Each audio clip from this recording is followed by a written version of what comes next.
Nuggets fans, give it up for your basketball team.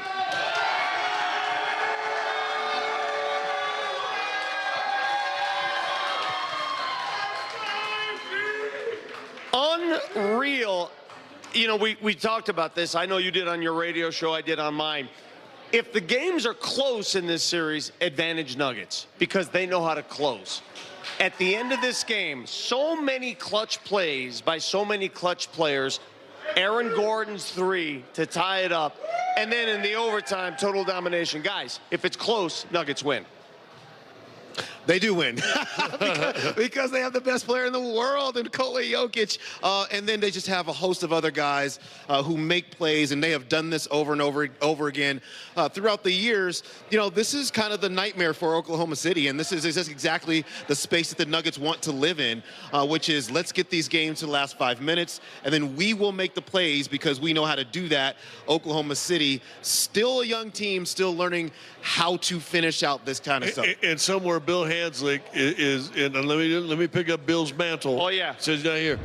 I thought they were outstanding defensively. They figured some things out, even at halftime down 56-51. But they go 14-2 to end the regulation and overtime. Yeah. Yeah, I mean, that was amazing. Look, defensively, I really don't want to even gloss over this, Scott, because defensively they were amazing. Oklahoma City took 104 shots in this game. Wow. 104. Wow. And you had to survive all of that. They only made 40 of them. They shot 38% in this game. And that defense was, yeah, absolutely. At that point right there, you're looking at the highlights, did not look good until AG, corner 3, ties it at the end of regulation. And then in the overtime, they did not look at all like the Oklahoma City team we're used to seeing. They could not buy a bucket. Well, and Joker 0 for 10 from 3 tonight. That was going to be a 2.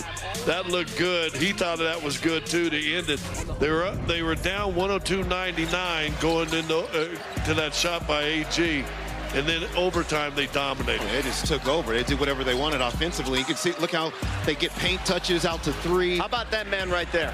How about the one-armed Michael Porter Jr., who finishes 5 of 6 from 3, 21 points. Yeah, he was instrumental in this game, and we'll definitely dive into him a little bit more. And the key to this team, if they were to some way find a way to win this series and advance, they'll only do it, and maybe Mike didn't go 5 or 6 from 3, but he's got to be a contributor and a threat. The way they play defensively and they clog the lane, yeah, he's got to be that threat out there, doesn't he? Yeah, they were fabulous on defense. They were fabulous. The Nuggets had 4 players that scored 20-plus tonight, but none more important than Michael Flamethrower Jr., who's with Arcady Wingy downstairs. Let's go. Took bonus basketball to get this job done in overtime, 11-2. Describe the execution in that period from your team. Yeah, I mean, we executed great in overtime. We played defense. You know, but it all started with Aaron Gordon's 3 in the corner. So just proud of the whole team. Your guys' ability to win close, win ugly, high scoring, low scoring. How would you describe this team's ability to just find a way to win? Yeah, I mean, we've been in this situation before. We stayed poised. Like I said, AG hit that big 3 in the corner to send it to overtime, like he's been doing all playoffs. And it was a huge win. I know you're not 100%. You said after the last game you needed to be better. How did you go out and do just that in this game tonight? Yeah, I had to tough it out. I had to put a little shot in my shoulder and thug it out. How was the home court advantage here for you tonight? Oh, best fans in the world. We knew we were going to have a bounce-back game. Shout out to the fans. Congrats, Mike. Thank you. Michael Porter Jr.'s night. You saw him in the first 2 games. He had 10 points combined. Tonight, wouldn't miss. Came out shooting, came out swinging, finished with 21, 7 of 10 from the field. And don't discount those 8 rebounds. Because those are one-armed rebounds. Huge rebounds. Yeah, one-armed rebounds right there. Well, how about the play where he was on the ground, got landed on that shoulder, fought for the ball as well. Michael Porter Jr. was amazing today. And, you know, I have you have to give him so much credit for the pain that he's enduring to be able to even walk out onto the court and play these games, and then to be able to perform the way he did in this one tonight after having not performed the way he wanted to. I mean, he talked in the locker room after the last game about playing better, and then he just went out and did that. So, you know. But you know what he did? He shot aggressively.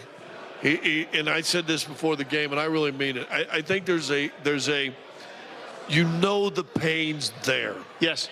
And there's a fear that every time I rise up, I'm going to get that knife stuck in that joint. I've had 2 surgeries here, 1 surgery here, so I can tell you know that pain's coming. And I think it overwhelmed him in those first 2 games. He put it aside, whether he got a little cortisone or whatever it was. Yeah. He put it aside tonight, and you saw those highlights we just showed you. He wasn't thinking about it. And if they're to go on and beat Oklahoma City in this series, Porter's going to be a big factor. Well, when we come back, we're going to hear from Coach David Adelman, who, I tell you what, he was riding the same wave we were tonight. Hey, Nuggets fans, the Nuggets are 2 wins away from the Western Conference Finals.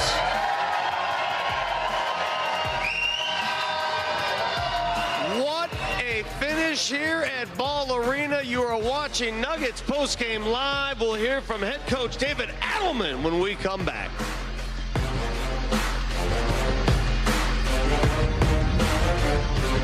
We go to Coach Adelman. Let's hear from some folks in the crowd here that may have some questions. Let's start with, hey, wait a minute. Are mascots supposed to talk? Well, when they're young. Okay, when they're young. Okay. We got 'em up here. They lose their voices when they get to teenage. right. Go ahead, young Rocky. What's your question? Do you think that the outcome of the series affects the outcome of the MVP race? No, because the MVP race is voted on during the regular season. Yeah, they've already voted on it. Yeah. Yeah. In fact, it feels like in the next 3 or 4 days it's going to be announced. To be honest with you. Yep. So, yeah, it won't have any decision. Hopefully it's announced Tuesday night, no KC when they're down 3-1 in the series. That would be good. All right. Young man, what's your name? Romeo, Romeo. What you got for us, buddy? do you think what we would have gotten this far with our old coach? Oh, that's a great question.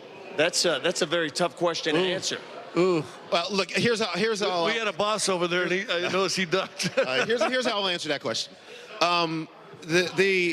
What David Adelman has done since taking over, I think has given them the extra juice to be able to do what they are now doing in the playoffs. And it's not just X's and O's, or they're doing something different defensively, which they did all the things defensively today.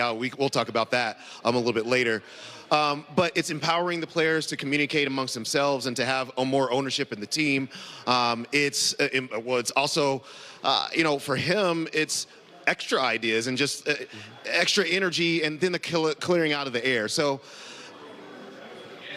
I think his promotion to where he's doing right now has just been kind of the breath of fresh air that this team has needed and has allowed them to be able to play really well. Anybody here have a messy house? You have a messy house and you get kind of upset.